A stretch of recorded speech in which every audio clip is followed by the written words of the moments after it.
Bismillahirrahmanirrahim. Assalamu alaikum everyone. Hope you all are doing well. You are watching Learn with Sadafak Zainab. Our today topic is system unit. Components of system unit, processor, data representation, memory. I'm your presenter. My name is Sadaf Javed Awan. System unit. The system unit is the part that holds the device together. Mostly लोग CPU और system unit को आपस में confuse कर देते हैं, जबकि CPU एक अलग चीज़ है, सिस्टम यूनिट एक अलग चीज़ है।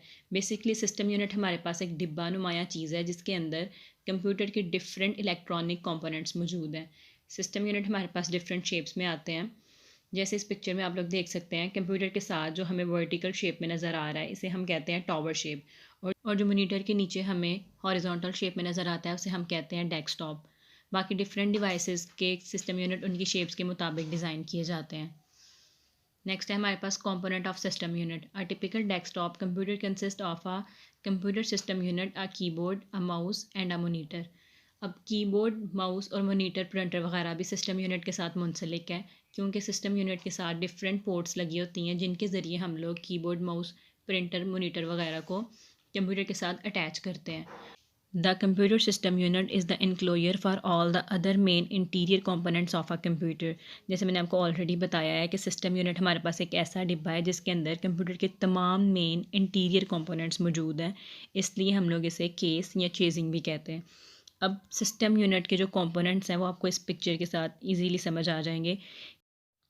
अब मेन ये एक सिस्टम यूनिट है। इस सिस्टम यूनिट के अंदर ये मदरबोर्ड लगा हुआ है। इस मदरबोर्ड के साथ processor, memory, power supply, hard drive और वीजीए कार्ड, इस तरह के डिफरेंट कंपोनेंट्स कनेक्टेड हैं। मेन काम ये मदरबोर्ड का है जो सिस्टम यूनिट के अंदर है। अब हम नेक्स्ट देखेंगे कि सिस्टम यूनिट के अंदर जो मदरबोर्ड है उसके साथ जो डिफरेंट कंपोनेंट्स अटैच हैं वो बेसिकली हैं क्या, वो क्या टास्क परफॉर्म करते हैं। सबसे पहले आ जाता है मदरबोर्ड। मदरबोर्ड क्या है, हम लोगों ने पीछे पिक्चर में देखा है कि एक मेन सर्किट बोर्ड है जिसके साथ डिफरेंट कंपोनेंट्स अटैच है। मदरबोर्ड बेसिकली करता क्या है, जो वो कंपोनेंट्स हैं और कंप्यूटर के दरमियान कम्युनिकेशन का काम करता है। कोई भी पेरिफेरल जो हम लोग कंप्यूटर के साथ कनेक्ट करते हैं वो हम लोग डायरेक्टली मदरबोर्ड के साथ कनेक्ट करते हैं। पेरिफेरल्स हमारे पास कोई भी एक्सटर्नल डिवाइसेस होती हैं, लाइक कीबोर्ड, माउस, प्रिंटर वगैरह।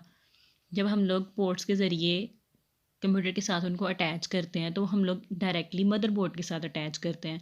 तो मदरबोर्ड उन कंपोनेंट्स और कंप्यूटर के दरमियान कम्युनिकेशन का काम करता है। नेक्स्ट है हमारे पास सीपीयू। कंप्यूटर के अंदर जितने भी इंस्ट्रक्शंस या प्रोग्राम चल रहे होते हैं वो सारे सीपीयू कंट्रोल करता है। सीपीयू और मेमोरी को हम लोग नेक्स्ट स्लाइड में ब्रीफली एक्सप्लेन करेंगे। नेक्स्ट कंपोनेंट है हमारे पास floppy disk. Floppy disk is also called diskette. It consist of a thin plastic disk coated with magnetic material. It is portable storage medium and can be removed from one computer and inserted into another computer. Floppy disk basically हमारे पास chips की form में होते हैं, CDs या memory card. Most ऐसा होता है कि मेमोरी कार्ड को हम लोग यूएसबी की बॉडी में इंसर्ट करके फिर इस्तेमाल करते हैं। It store small amount of data, और ये मेमोरी कार्ड की स्टोरेज पे डिपेंड करता है कि इसके अंदर कितना डाटा स्टोर होगा। नेक्स्ट है पावर सप्लाई। हमारे कंप्यूटर के अंदर जितने भी कंपोनेंट्स चलते हैं वो सारे डायरेक्ट करंट पे चलते हैं, जबकि हमारे घरों में अल्टरनेटिंग करंट आती है। तो पावर सप्लाई का क्या काम है, वो एसी करंट को डीसी में कन्वर्ट करता है और फिर डिफरेंट कंपोनेंट्स तक सप्लाई करता है। इसकी कैपेसिटी वोल्टेज में होती है जो कि 350, 400, 500, 700 या इससे ज़्यादा हो सकती है। तो बेसिकली पावर सप्लाई का सिर्फ इतना काम है कि वो एसी करंट को डीसी में कन्वर्ट करता है और कंप्यूटर के डिफरेंट कंपोनेंट्स तक उनको सप्लाई करता है। प्रोसेसर। प्रोसेसर हम लोग सीपीयू को कहते हैं। CPU stands for central processing unit. हम लोगों ने देखा है जैसे कि सिस्टम यूनिट के अंदर जो मदरबोर्ड है उसका एक कंपोनेंट है सीपीयू। सीपीयू के हमारे पास तीन पार्ट्स होते हैं, एक control unit, arithmetic logic unit और एक मेमोरी। अब सीपीयू के जो तीन बेसिक पार्ट हैं उनमें एक है ALU, arithmetic logic unit.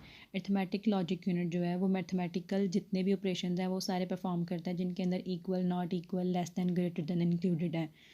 Second one is control unit. Control unit CPU के जितने भी इंस्ट्रक्शंस हैं उन सबको कंट्रोल करता है। फॉर एग्जांपल कौन सा इंस्ट्रक्शन अब आया है या कौन सा इंस्ट्रक्शन नेक्स्ट परफॉर्म होगा, ये सारा कंट्रोल यूनिट देखता है। हमारे पास रजिस्टर। रजिस्टर बेसिकली हमारे पास मेमोरी होती है जिसके अंदर प्रोसेसर के सारे इंस्ट्रक्शंस और डाटा वगैरह स्टोर होते हैं, और प्रोसेसर की स्पीड भी मेमोरी पे डिपेंड करती है। नेक्स्ट है हमारे पास data representation. How do computer represent data. Computer हमेशा बाइनरी की फॉर्म में डाटा को रिप्रेजेंट करता है और बाइनरी सिस्टम हमेशा दो स्टेट्स को रिकॉग्नाइज करता है, 0 और 1 की फॉर्म।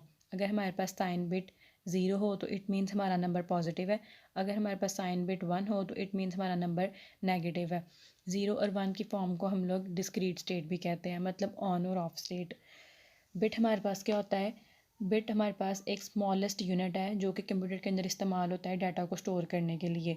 बिट की दो फिजिकल स्टेट है, ऑन या ऑफ, जिसे हम ट्रू और फॉल्स भी कहते हैं। 1 हमेशा ऑन स्टेट को रेफ़र करता है और 0 हमेशा ऑफ स्टेट को रेफ़र करता है। नेक्स्ट है हमारे पास मेमोरी। सिस्टम यूनिट के अंदर मदरबोर्ड होता है, मदरबोर्ड के ऊपर छोटी सी चिप लगी होती है जिसे हम कहते हैं मेमोरी। मेमोरी बेसिकली कंप्यूटर का स्टोरेज होता है जिसके अंदर सारे डाटा और इंस्ट्रक्शन वगैरह स्टोर होते हैं। और ये मेमोरी की टाइप पे डिपेंड करता है कि डाटा टेम्परेरीली स्टोर हो रहा है या परमानेंट स्टोर हो रहा है। मेमोरी हमारे पास डिफरेंट साइज़ में अवेलेबल होती है।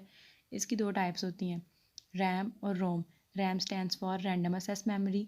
ये वॉलेटाइल मेमोरी होती है जिसके अंदर आप अपना डाटा लिख भी सकते हैं, पढ़ भी सकते हैं, चेंज भी कर सकते हैं, मगर ये डाटा को टेम्परेरी स्टोर करते हैं। अगर कंप्यूटर पावर ऑफ हो जाए तो इसका सारा डाटा उड़ जाता है। जबकि रोम stands for read only memory, ये नॉन वॉलेटाइल मेमोरी है। इसमें आप अपने डाटा को चेंज नहीं कर सकते, सिर्फ पढ़ सकते हैं, मगर ये डाटा को परमानेंट स्टोर करता है। नेक्स्ट स्लाइड पे रैम और रोम का डिफरेंस इजी वर्डिंग में लिखा हुआ है। अगर आपको एग्ज़ाम में क्वेश्चन आता है तो आप लोग ये वाला लिख सकते हैं। अगर टॉपिक के रिलेटेड कोई क्यूरी है, किसी पॉइंट की समझ नहीं आई, तो आप लोग कमेंट सेक्शन में पूछ सकते हैं। Thank you so much.